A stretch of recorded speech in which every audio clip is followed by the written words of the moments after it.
안녕하세요. 오늘도 사연살롱을 찾아주셔서 감사합니다. 두 아들을 키우고 있는 여성이에요. 모든 음식에는 유통기한이 있잖아요. 그런데 살아보니까 음식에만 유통기한이 있는 게 아니더라고요.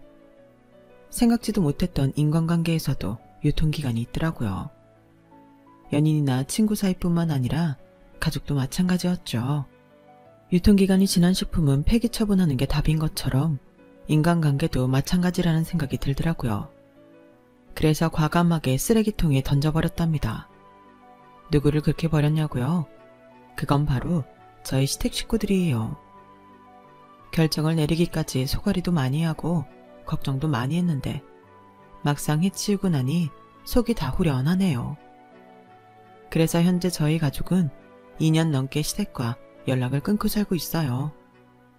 개중에는 이런 저희 부부를 보고 다 늙은 부모 이겨먹어서 뭐 좋은 일 있다고 그러냐? 이러면서 어지간하면 먼저 시댁에 고개 숙이고 들어가라고 하더라고요. 사람들은 참 이상하죠. 자기 일에는 조그만 것에도 발끈하면서 남한테는 참 쉽게도 용서를 강요하니까요. 저희가 불효자 소리를 들어가면서 시부모님과 연을 끊었을 때에는 그럴 만한 이유가 있는 건데 남의 사정도 모르고 함부로 말하니 정말 속상하더라고요. 그렇다고 그럴 때마다 저희 시댁 치부를 들춰가며 흉을 볼 수도 없는 노릇이고 말이죠. 그래서 이렇게 공개적으로 사연을 보내기로 했답니다. 제 지인이라면 이 사연을 듣고 제 얘기인 줄 알 테니까요. 제게는 제가 직접 낳은 아들 하나와 가슴으로 낳은 아들이 하나 있어요. 결혼한 지 3년이 넘도록 아이가 생기지 않았던 저희 부부는 입양을 선택하게 되었고 그렇게 만난 아이가 저희 집 큰아들이에요. 처음 입양 얘기를 꺼냈을 때 남편은 생각지도 못한 일이었는지 많이 망설였어요. 그때 제가 저희 친정 얘기를 꺼냈어요.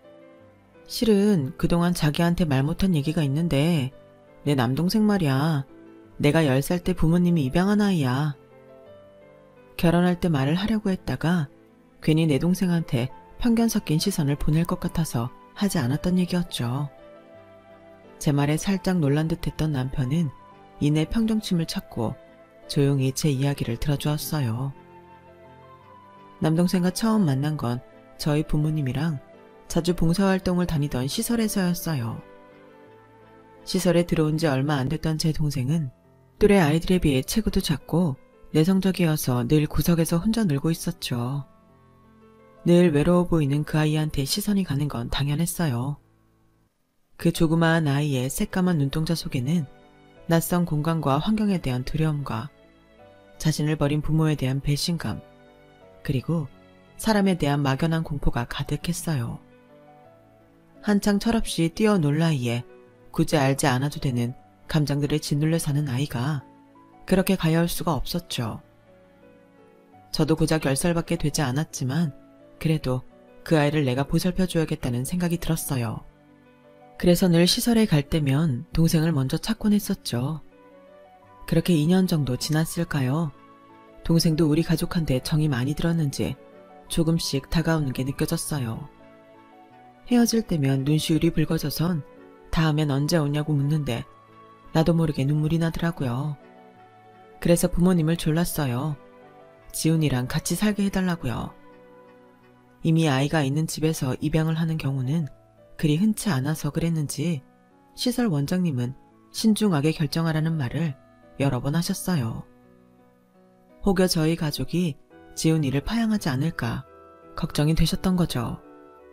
한 번 부모에게 버림받은 아이에게 2번이나 같은 상처를 주는 건 너무 가혹한 일이니까요. 그래서 그런 걱정을 불식시키기 위해 반년 넘게 동생을 주말마다 저희 집에 데려가서 적응 기간도 가졌고 전보다 더 자주 시설에 찾아가면서 가족이 되는 연습을 해나갔어요. 그러자 원장님도 조금은 안심하는 것 같더라고요. 그런 노력 끝에 제 동생이 저희 집으로 오게 되었어요. 엄마가 10달 동안 아이를 뱃속에서 키웠던 것처럼 우리 가족은 동생을 가족으로 맞아들이기 위해 10달간의 노력을 한 셈이었죠. 가슴으로 낳은 자식이라는 말을 저는 그렇게 이해할 수 있었어요. 제 얘기를 다 들은 남편은 생각할 시간을 좀 달라고 하더니 며칠 뒤 제 동생이 있었던 시설에 한번 가보고 싶다고 하더라고요. 제가 결혼을 한 후로는 저를 제외한 저희 부모님과 동생이 매달 시설을 찾고 있어서 엄마를 통해 원장님에게 얘기를 해달라고 부탁을 드렸어요. 그리고 그 주 주말에 남편과 함께 시설에 찾아갔어요. 그리고 그곳에서 제 큰아들을 만나게 되었죠. 12살짜리 남자아이였는데 또래보다 많이 듬직한 아이였어요. 이미 입양 시기를 놓친 탓에 그대로 나이가 차면 시설을 나가게 될 게 뻔한 상황이었죠. 말수는 적었지만 동생들을 챙기는 모습을 보니 속이 깊고 따뜻한 아이 같더군요. 원장님은 저희 엄마를 통해 제가 입양을 원한다는 얘기를 들으셨다며 어린 아이들 위주로 만남을 주선해 주셨어요. 그런데 이상하게도 저는 12살짜리 그 아이가 자꾸 눈에 밟히더라고요. 생김새도 그렇고 분위기도 많이 달랐지만 제가 처음 동생을 만났을 때 느꼈던 것과 같은 감정을 느꼈거든요. 그래서 남편한테 그 얘기를 했더니 놀랍게도 제 남편 역시 그 아이가 자꾸 생각난다고 하는 거예요. 어쩌면 우리는 처음부터 가족이 될 운명이었는지도 모르겠네요. 마음의 결정을 내린 뒤 일단 시부모님께 입양을 하겠다는 의사를 밝혔어요. 그랬더니 시부모님이 집안이 떠내려가라 소리를 치시는 거예요. 뭐? 입양? 누구 씨인지도 모르는 걸 집에 들이겠다는 거냐? 말도 안 되는 소리를 하지 마라. 내 눈에 흙이 들어가도 입양은 절대 안 된다. 며느리 네가 정 애를 못 낳는다면 밖에서 나오는 방법도 있잖냐. 씨바지라도 드리면 될 거 아니야. 왜 피 한 방울 안 섞인 남한테 대를 잇게 해. 절대 안 된다.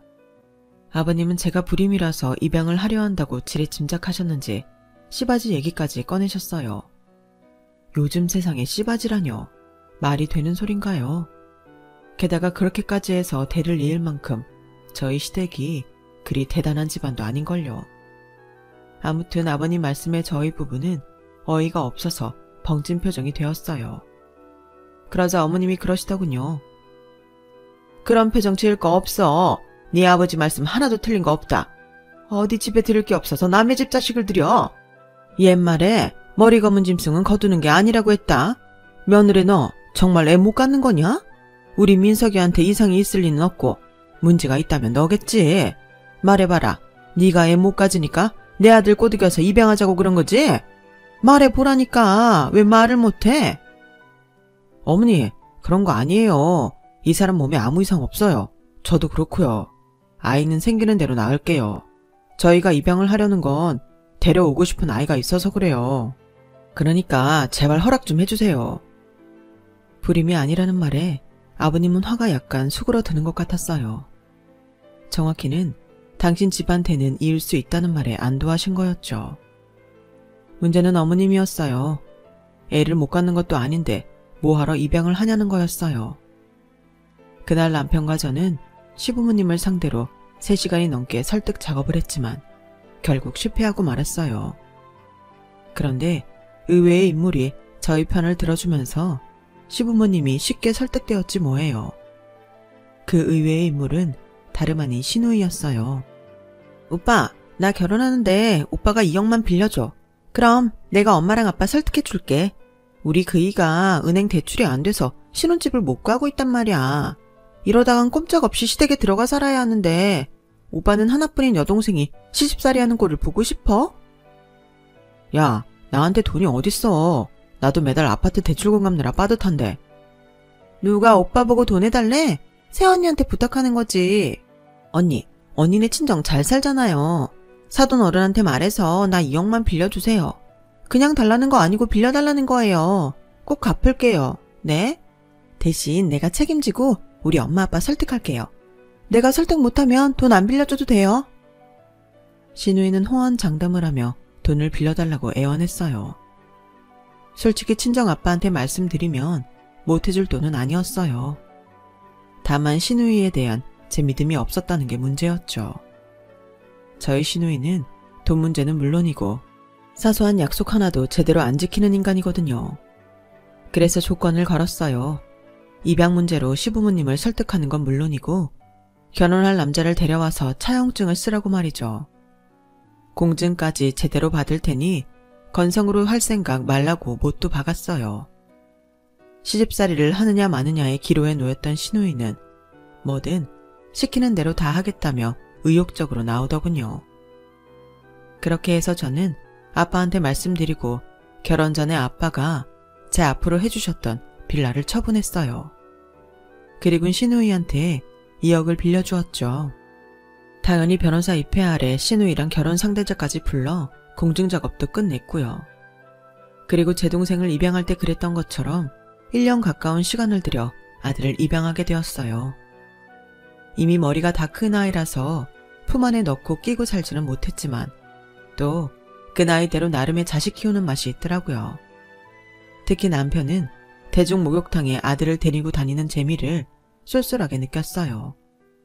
평소 찜질방은 고사하고 사우나도 안 다니던 남편이 아들을 앞세워 주말마다 대중 목욕탕을 다니니 여간 신기한 게 아니었죠. 당신은 그거 모르지? 아들이랑 목욕탕 가서 서로 등 밀어주고 목욕 끝나면 바나나 우유 한잔하는 그 맛. 이게 은근히 짜릿하다니까. 내 친구들 중에서 아들이랑 목욕탕 다니는 건 나 하나라고. 자식들 날 엄청 부러워한다니까. 아들보다 남편이 더 애기처럼 신이 난 걸 보니 기분이 묘했어요. 내 남편한테 이런 모습이 있었구나 싶었거든요. 하지만 모든 게 다 좋은 쪽으로 흘러가기만 한 건 아니었어요. 큰애가 중학교에 들어가던 해 제가 임신을 하게 되었는데 그때부터 아들 녀석이 저희 부부를 슬슬 피하는 게 느껴지더라고요. 주말에도 친구들이랑 약속이 있다면서 일찍부터 집을 나가서는 해가 지고서야 돌아오곤 할 정도로요. 원래 말수가 적긴 했지만 그래도 눈이 마주치면 곧 잘 웃던 아이의 얼굴에서 웃음이 사라진 것도 꽤 큰 변화였어요. 남편은 애가 사춘기라서 그런 게 아닐까 생각했지만 제 생각은 좀 달랐어요. 아무래도 아이가 제 임신으로 위기의식을 느끼는 것 같다는 생각을 지울 수가 없었거든요. 여보, 대훈이 말이야. 내가 임신해서 위기감을 느끼는 것 같아. 우리가 친자식을 낳고 나면 자기를 버릴지 모른다는 생각을 하는 게 아닐까? 설마, 아니지. 대훈이 입장에선 그렇게 생각할 수도 있겠네. 아, 이거 어쩌냐? 그래서 남편과 상의 끝에 남동생을 불러 조언을 구하기로 했어요. 저희 얘기를 들은 남동생은 자기가 한번 얘기를 해보겠다고 하더군요. 동생이 저희 아들을 데리고 나가서 얘기를 하는 내내 저희 부부는 심장을 조이며 기다렸어요. 그렇게 시간이 흘러 남동생과 아들이 집으로 돌아왔고 남동생을 통해 전해 들은 내용은 제 예상대로였어요. 아이가 자신이 파양될 걸 걱정하고 있다더라고요. 그 말을 듣는데 주체할 수 없이 눈물이 흘렀어요. 저 어린 게 그동안 얼마나 가슴앓이를 했을지 생각하니 내 심장이 찢어지는 것처럼 아프더라고요. 그날 밤 저와 남편은 아들 방에 들어가 아이가 더는 위기감을 느끼지 않도록 차근차근 설명을 했어요. 아이도 제 외삼촌한테 이미 얘기를 들어서 그런지 저희 얘기를 잘 들어주더라고요. 그리고 울먹이며 그러는 거예요. 엄마 아빠가 자기를 버릴까봐 너무 겁이 났다고요. 자기는 이미 부모님 사랑을 받고 사는 게 익숙해졌는데 또다시 시설로 돌아가 살아야 할지 모른다는 생각을 하니 겁도 나고 화도 났었다고요. 울먹이는 아들을 보니 저도 감정을 주체할 수가 없어서 아들을 끌어안고 한참을 울었어요. 하늘이 두 쪽 나도 절대로 우리 가족이 헤어질 일은 없다고 약속을 하면서요. 한 차례 폭풍이 지나고 난 우리 집은 이전보다 더 단단하게 뭉쳐졌어요. 아이도 제 동생이 태어날 날을 손꼽아 기다리며 남편과 함께 제 출산 준비를 도와주었죠. 그렇게 저는 두 남자의 응원을 받으며 출산을 했어요. 제 출산 소식에 시부모님도 병원으로 달려오셨더라고요. 나중에 친정엄마한테 얘기를 들어보니 시부모님은 저희 큰아들이 인사를 하는데도 본 척도 않고 막 태어난 자기 손주를 보느라 정신이 없더라고 하더군요. 두 분은 유리창에 코를 박고는 창 너머에서 간호사가 안고 있는 저희 애를 보면서 마치 저희 큰애한테 들으라는 듯이 그랬다는 거예요. 이제야 우리 집 대를 잇게 됐구나. 어디 보자. 눈매며 콧날이 딱 나를 닮았네. 잘생겼다. 역시 핏줄은 못 속인다니까. 하우, 당신을 닮기는 우리 아들 판박이구만. 이래서 씨도둑질은 못한다는 거 아닙니까? 이제야 내가 두 다리 뻗고 자겠네요. 우리 제사밥 차려줄 손주놈도 태어났으니. 친정 엄마한테 그 말을 전해 듣는데 화가 머리까지 치솟더라고요. 아니, 애 듣는데 그런 말은 왜 안 돼? 진짜 두 분 다 성격 이상하셔. 엄마가 좀 말리지 그랬어. 대훈이가 많이 속상했을 텐데. 말린다고 안 할 분들이니 오히려 대훈이한테 불똥이나 튀기지. 대훈이는 나랑 네 아빠가 잘 챙기고 있으니까 걱정 마.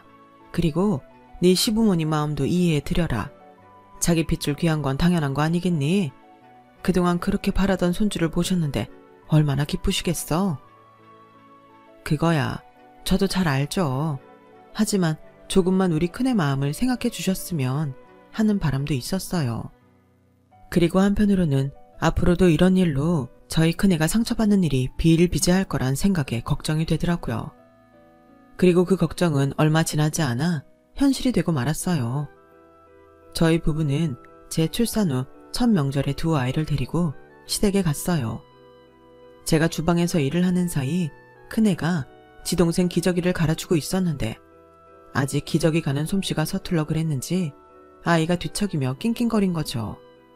그랬더니 저희 어머님이 득달같이 달려와선 저희 큰애를 밀치곤 소리쳤죠.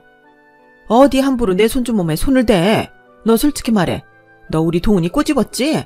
그러지 않고선 순하디 순한 우리 손주가 왜 칭얼대겠니? 너 평소에도 우리 손주 꼬집고 그러지? 어서 말 안 해. 어머님이 무섭게 다그치자 큰애가 울먹이며 아니라고 손사래를 쳤어요. 그러자 아버님이 다가와 혀를 끌끌 차며 그러셨죠. 이래서 근본도 모르는 애는 집에 들이는 게 아니야. 그 순간 저도 모르게 손에 들고 있던 국자를 바닥에 집어 던졌어요. 아버님, 무슨 말씀을 그렇게 하세요? 근본을 모른다니요. 어떻게 얘 앞에서 그런 말을 하실 수가 있어요. 그리고 어머님도 그러시는 거 아니에요. 애가 기저귀 가는 게 서툴러서 그런 건데 왜 없는 죄까지 뒤집어 씌우세요? 지 동생 생각해서 기저귀 갈아주려는 형을 칭찬을 못할 망정 왜 엄한 애를 잡으시냐고요. 지금까지 한두 번이 아니잖아요. 왜 매번 어린애 가슴에 비수를 꼽으시냔 말이에요. 두 분 다 우리 대훈이한테 사과하세요. 당장 사과하시라고요. 안 그래도 평소 시부모님이 저희 큰애를 대하는 태도에 쌓인 게 많았던 저는 목에 핏대까지 세워가며 소리쳤어요. 그러자 남편이 달려와 저를 끌어안으며 말리더군요. 다들 정말 그러시는 거 아니에요. 어머님 아버님이 동훈이 예뻐하시는 거 저 뭐라고 안 해요. 하지만 우리 대훈이한테 막말하시고 막대하시는 건 저 정말 못 참겠어요.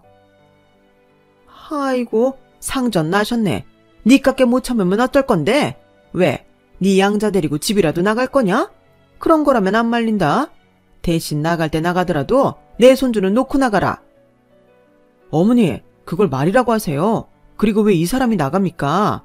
앞으로 어머님 아버님이 이런 식으로 우리 대훈이한테 상처 입히시면 저 이 집에 발 안 들일 겁니다.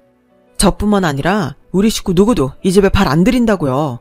그러니까 다시는 이런 치졸한 짓 하지 마세요. 남편은 그 길로 저희 가족을 차에 태워 집으로 돌아왔어요. 차를 타고 집으로 향하는 내내 큰애는 아무 말도 하지 않았어요. 고개를 숙인 채 손가락만 꼼지락 거리더군요. 남편은 룸미러로 그런 아들을 보고는 다정한 목소리로 말했어요. 아들, 고개 숙일 거 없어. 오늘 일은 할아버지랑 할머니가 잘못하신 거지. 대훈이가 잘못한 게 아니잖아. 어른이라도 잘못하면 혼나야 되는 거야. 안 그러면 자기 잘못도 모르고 앞으로도 계속 다른 사람들한테 상처를 입히게 되거든. 오늘 일을 통해서 대훈이가 해야 할 거는 쓸데없이 자책하면서 고개를 숙이는 게 아니라 나는 앞으로 오늘 할머니 할아버지가 하신 실수 같은 건 하지 않겠다 생각하는 거야. 아빠 말 무슨 뜻인지 알겠지? 그제야 큰애는 고개를 들고 흐릿하게 웃었어요. 그날 이후 시부모님은 전처럼 저희 큰애한테 함부로 대하는 일은 없었어요. 그랬다가는 아들은 물론이고 당신들이 그렇게 사랑하는 손주까지 못 보게 될 테니 정신이 번쩍 드신 거죠. 물론 그렇다고 해서 저희 큰애를 온전히 손주로 인정하신 것도 아니었어요. 그저 할 수 없이 집안에 들이는 정도에 불과했죠. 그건 시누이도 마찬가지였죠. 저희 큰애를 거의 투명인간 취급을 했거든요. 그래서 저희 부부는 가급적 시댁 식구들과는 명절이나 어버이날, 시부모님 생신이 아니고서는 시댁 식구들과 접촉을 하지 않으려 노력했어요. 그렇게 보이지 않는 선을 그어가며 지내는 사이 아이들은 쑥쑥 자랐고 마냥 아이일 것만 같았던 큰애가 대학생이 되었어요. 남편과 저는 아이들한테 공부를 강요하는 스타일이 아니라서 거의 방목하다시피 키웠는데도 스스로 알아서 성적 관리도 하고 수행평가도 챙기더니 수시로 인서울대학에 합격한 거예요. 어찌나 기특한지 몰라요. 친정아빠는 그런 맞손주에게 경차라도 한 대 뽑아주겠다고 하셨지만 아이가 거절했어요. 아직 운전면허도 없고 딴다 해도 어차피 내년이면 군대에 갈 텐데 너무 아깝지 않냐면서 말이죠. 그러니 차 말고 유럽 배낭여행을 떠날 때 용돈 좀 보태달라고 하더군요. 아빠는 그런 모습조차 마음에 쏙 드셨는지 항공권과 총 경비 중 절반을 내주시기로 하셨어요. 대신 나머지 절반은 스스로 벌어서 충당하라고 하셨죠. 뭐든 쉽게 얻으면 가치를 잘 느끼지 못하는 법이라면서 말이죠. 큰애는 대학 합격자 발표가 난 시점부터 편의점과 패스트푸드점에서 아르바이트를 하며 돈을 모았고 그해 연말에 배낭여행을 떠났어요. 그런데 유럽으로 배낭여행을 떠났던 큰애가 떠난 지 2주도 안 돼서 다시 돌아온 거예요. 무슨 일이냐고 물었더니 할머니가 급하게 찾으셔서 왔다더라고요. 평소엔 사람 취급도 안 해주던 분이 먼 바람이 불어서 여행까지 떠난 애를 불러들였나 싶더군요. 그래서 큰애와 함께 시댁으로 가려고 하는데 아이가 혼자 가겠다고 그러는 거예요. 할머니가 엄마 아빠한테는 말하지 말고 오라고 했다면서요. 그때까지만 해도 저는 괜한 희망을 가지고 있었어요. 비록 지금까지 단 한 번도 손주 대접은 안 하셨지만 그래도 애가 대학에 붙었다고 하니까 어머님이 칭찬이라도 해주시려고 불렀나 생각했거든요. 그래서 내심 기쁘게 아들을 시댁에 보냈어요. 그렇게 몇 시간이 지나고 아들이 집으로 돌아왔는데 표정이 안 좋더라고요. 무슨 일 있었냐고 물어도 별일 아니라고만 하고 제가 걱정할까봐 애써 미소를 지어 보이긴 하는데 그게 더 안쓰러워 보였어요. 김대훈, 이리 와봐. 엄마랑 얘기 좀 해. 너 할아버지 댁에서 무슨 일 있었지? 거짓말할 생각하지 마.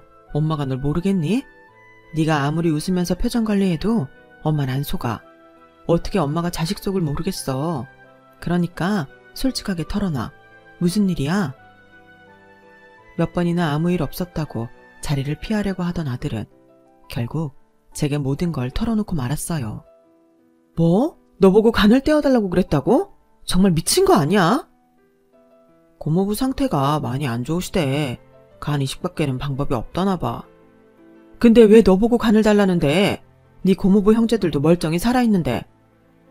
아무래도 내가 젊으니까 회복도 빠르고 어른들보다는 간 상태도 좋을 거 아니야. 그래서 그러신 거겠지. 엄마, 화내지 마. 당장 어쩌겠다고 하는 것도 아니고 생각 좀 해보라고 하신 거니까. 생각이고 나발이고 자기들이 너한테 해준 게 뭐가 있다고 그딴 소리를 하냔 말이야. 이번엔 정말 그냥 못 넘어가. 저는 남편이 퇴근하자마자 시댁에서 있었던 일을 말했어요. 남편도 그 말을 듣자마자 불같이 화를 내더군요. 일단 남편이 시누이랑 통화를 해보기로 했어요. 그랬더니 다짜고짜 찔찔 짜면서 자기 남편 다 죽게 생겼다고 푸념부터 늘어놓더라고요. 그러면서 우리 큰애 좀 설득해달라고 부탁을 했어요. 넌 그걸 말이라고 하니? 네 신랑이 간이식을 하는데 왜 우리 대훈이가 공여자가 돼야 하는데? 그리고 넌 고모라는 애가 조카 간 달라는 말을 어쩜 그렇게 쉽게 하니? 그럼 어떡해. 내 남편이 죽게 생겼는데. 그리고 대훈이 걔는 어차피 남이잖아. 남인데 뭐 어때? 그동안 먹이고 키워줬으면 지도 양심이 있지. 이 정도 은혜는 갚을 수 있는 거 아니야? 전화기 너머로 카랑카랑하게 들리는 시누이 목소리에 저는 순간 뚜껑이 열렸어요. 그래서 남편 손에 들린 전화기를 뺏어서 받았어요. 고모, 아무리 상황이 급해도 그렇지 할 말이 있고 안 할 말이 있는 거예요. 어차피 남이라고요? 좋아요. 남이라고 치세요. 그럼 더 이렇게 무례하게 굴면 안 되는 거죠. 그리고 우리 대훈이가 왜 고모한테 은혜를 갚아야 해요? 고모가 우리 애한테 뭘 해줬다고? 고모 사정이 딱해서 오늘은 이만하지만 한 번만 더 애 불러다 허튼 소리 하면 그땐 나 가만히 안 있어요. 그렇게 전화를 끊어버렸어요. 기껏 준비한 배낭여행을 망치고 돌아온 큰애는 어차피 이렇게 된 거 아르바이트나 하면서 학비나 벌겠다고 하더군요. 그날 이후 신우이 노시택도 잠잠하길래 그렇게 사건이 일단락 된 줄 알았는데 그게 끝이 아니었던 모양이에요. 다만 수면 위로 드러나지만 않았을 뿐이었죠. 그런 사실을 몰랐던 저는 아르바이트 자리를 구하는 큰애한테 카페를 하는 제 친구를 소개해 주었어요. 친구는 며칠 일을 시켜보니 제 아들이 일머리도 있고 부지런해서 마음에 쏙 든다며 본인만 좋다면 입학 후에도 계속 일을 해달라고 하더군요. 안 그래도 자기 용돈벌이가 필요했던 큰애도 흔쾌히 그러겠다고 했어요. 그렇게 큰애의 고등학교 졸업식이 다가오던 어느 날 친구가 전화를 했더라고요. 얘, 니네 신우이랑 시어머니 너무한 거 아니니? 내가 보다 못해서 너한테 전화하는 거야. 아니, 아무리 네 아들이 친손주는 아니라지만 그래도 가족으로 산 세월이 있는데 남도 아니고 할머니 고모란 사람들이 어쩜 그렇게 애한테 함부로 한다니? 친구 말에 따르면 시어머니랑 신우이가 번갈아 찾아와서 제 아들한테 맡긴 돈 찾아간다는 식으로 간을 내놓으라고 난리를 쳤던 모양이에요. 그러면서 제 아들이 간이식하는데 협조 안 하면 저희 부부를 이혼시키겠다며 애한테 얘기했나 보더군요. 그 말을 듣는데 비가 거꾸로 솟는 것 같았어요. 그때 마침 남편이 퇴근해 돌아왔고 저는 남편 앞에서 엉엉 울면서 더는 이렇게 못 살겠다고 하소연을 했죠. 자초지종을 들은 남편은 안방으로 들어가 제 화장대 서랍을 뒤졌어요. 그리곤 예전에 신우이한테 돈을 빌려주고 받았던 차용증을 꺼내들었어요. 화장실 들어갈 때 마음 다르고 나올 때 마음 다르다고 신우이 부부는 그동안 이자 한번 보내지 않았어요. 그래서 빌려준 돈 2억 중 돌려받은 건 한 푼도 없었죠.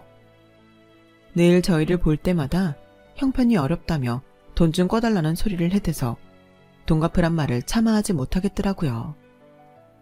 그래도 언젠가 살림이 좀 피면 다만 몇 푼이라도 갚은 척은 하겠지 하고 기다렸는데 그러다 보니 저도 그 돈에 대한 일을 잊게 된 거예요. 정확히 말하자면 잊었다기보다는 거의 포기 상태였다고 해야 맞겠네요. 그런데 남편이 이 상황에 그 차용증을 꺼내든 거예요. 여보, 옷 입어. 나랑 어디 좀 가자. 남편은 잔뜩 굳은 얼굴로 겉옷을 꺼내 입으며 말했어요. 그렇게 남편을 따라 나섰는데 가보니 신우이 남편이 입원해 있다는 병원이더라고요. 저희가 병문안을 갔을 땐 분명히 다인실이었는데 언제 병실을 바꿨는지 가보니 1인실에 있더라고요. 돈 없다고 그 난리를 치던 신우이는 자기 엄마랑 소파에 앉아서 멜론을 먹으며 TV 드라마를 보고 있더군요. 저희 부부가 들어가자 얼른 얼굴에서 웃음기를 지우곤 우거지상을 해댔어요. 그리곤 1인실로 옮긴 거에 대한 변명을 해댔죠. 병실이 없다고 그래서 며칠만 여기에 있기로 한 거야. 보험 처리되니까 그렇게 비싸지도 않고. 그건 얘 말이 맞다. 그동안 얘가 보조침대에서 쪽잠 자면서 지 남편 간호하길래 하도 보기 딱해서 며칠 편히 쉬라고 내가 병실 바꿔줬다. 모녀가 되도 않는 거짓말을 하더라고요. 어머님, 변명 안 하셔도 돼요. 그리고 아가씨, 다음에 거짓말할 때는 제대로 좀 하세요. 어느 보험사가 1인실을 보험 처리해준대요. 말이 되는 소리를 하세요. 그리고 우리 이깟 병실 문제로 찾아온 거 아니에요. 우리 사이에 그보다 더 중요한 일이 있지 않든가요? 그래도 뭐 1인실에서 비싼 멜론까지 먹으며 여유있게 지내는 거 보니 그나마 이거 내놓기 편해지네요. 저는 아까 남편이 건네준 차용증 봉투를 신우이한테 건넸어요. 이거 기억나죠? 나한테 빌려간 2억. 차용증에 명시된 대로라면 매달 내 계좌로 은행이자를 보내기로 했었는데 어떻게 된 게 수년이 지나도록 단돈 10원도 들어온 게 없네요. 그래서 나 이 돈 그냥 회수하려고요. 언니, 갑자기 이러면 어떡해요. 언니 눈에는 우리 이이 아픈 거 안 보여요? 병든 사람 앞에 두고 어떻게 이럴 수가 있어요. 언니가 이러고도 사람이에요. 사람? 말 잘했네요. 그럼 아가씨는 사람 노릇 제대로 했어요? 생떼 같은 내 새끼한테 찾아가서 되도 않는 말 짓거리며 간 내놓으라고 말한 게 사람이 할 짓이냐고요. 그렇게 간이 필요하면 아가씨 간 떼어서 주세요. 간땡이가 부어서 아무 말이나 씨부리는 것 같은데 이참에 그 간 좀 떼어서 남편한테 기증하면 되겠네. 내가 말했지? 한 번만 더 내 아들 괴롭히면 내가 가만히 안 있는다고. 그러게 왜 내 새끼를 건드려? 세상에 어떤 부모가 내 새끼 함부로 하는 걸 보고 있겠냐고. 지금까지 참아준 것도 내 남편 가족이라서 그랬던 건데 이이가 이젠 참지 말라고 그러네. 자기가 부모 형제랑 연 끊으면 그만이라고. 제 말에 시어머니는 소파에 털썩 주저앉으셨어요. 너 그게 무슨 소리냐? 누가 연을 끊어? 누구긴 누구예요. 어머님이 그렇게 끔찍하게 아끼시는 어머님 아들이죠. 내리사랑이라고 어머님이 제 남편 아끼시는 것만큼이나 제 남편도 우리 대운이 아낀다는 거 모르셨어요? 그러자 시어머니는 다짜고짜 제게 달려들어 제 멱살을 주셨어요. 이런 망하려나. 이게 다 네가 중간에서 이간질해서 그런 거잖아. 어차피 부모도 없는 거 데려다 길러줬으면 이렇게라도 써먹으면 그만이지. 네가 뭐라고 이 난리를 쳐. 연을 끊으려거든 네 년이나 끊어라. 내 아들이랑 내 손주 내놓고 네 년이랑 네가 데려온 그 애나 데리고 나가. 어디서 그런 힘이 났는지 시어머니는 저를 그대로 내던졌어요. 그 바람에 저는 병실 바닥에 엉덩방아를 찍고 말았죠. 그러자 병실에 들어오던 순간부터 화를 누르고 있던 남편이 어머님을 향해 소리쳤어요. 그만 좀 하세요. 언제까지 이러고 사실 거예요? 누구 마음대로 이 사람을 내쫓겠다 하시냐고요. 어머니는 상황 파악이 안 되세요? 아니면 알면서도 그러시는 거예요? 저요, 어머니 없이는 살아도 이 사람 없이는 못 살아요. 내 형제랑은 연 끊고 살아도 내 자식들이랑은 하루도 떨어져서 못 산다고요. 어머니랑 정은이는 나한테 고작 그 정도밖에 안 되는 사람들이라고요. 그러니까 앞으로는 내 아내랑 아들한테 함부로 하지 마세요.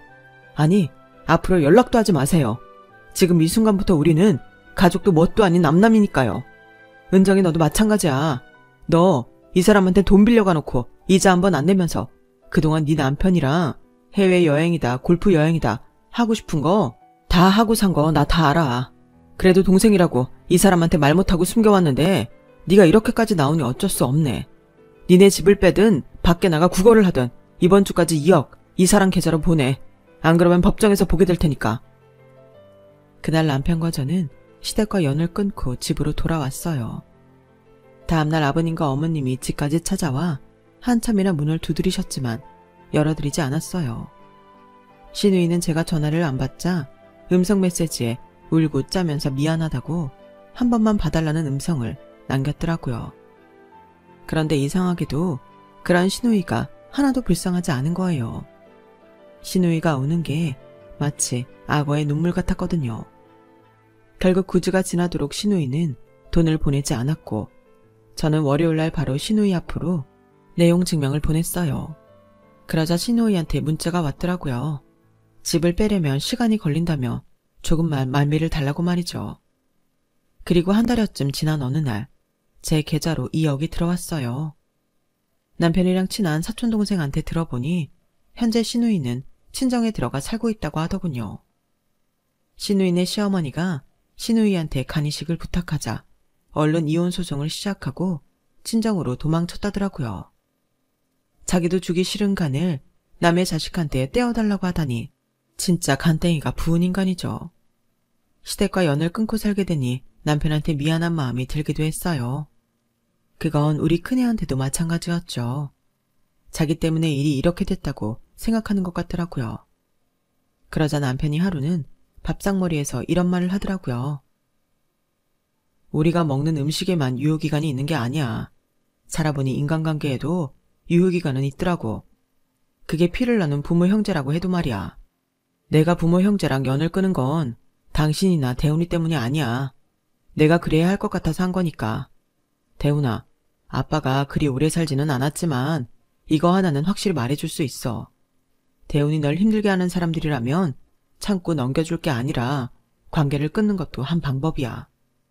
너를 사랑하는 사람이라면 널 힘들게 할 리가 없잖아. 널 괴롭힌다는 건 이미 그 사람들은 널 사랑하지 않기 때문이니까. 그런 사람은 과감하게 떨쳐버려도 돼. 엄마랑 아빠는 앞으로도 우리 아들을 힘들게 하는 사람은 용서하지 않을 거야. 넌 우리 아들이니까. 남편의 말에 저도 큰애도 코끝이 시큰해졌어요. 결국 그날 우리 식구들은 눈물 젖은 밥을 먹게 되었지만 그날의 양분이 우리 가족을 더 단단하고 끈끈하게 뭉치도록 만들어주었죠.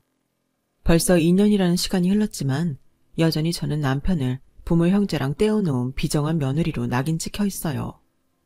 하지만 괜찮아요. 내 옆에는 언제나 든든한 남편이 있고 세상 무엇과도 바꿀 수 없는 소중한 두 아들이 있으니까요. 이 험한 세상을 살아가는데 든든한 내 가족이 있다면 저는 겁날 게 없거든요. 지금까지 제 사연을 들어주셔서 감사합니다. 가족들과 항상 건강하고 행복하세요. 여러분, 사연 댓글에 응원과 현명한 조언 부탁드려요. 좋아요와 구독은 저에게 큰 힘이 됩니다. 오늘도 좋은 일 가득하세요.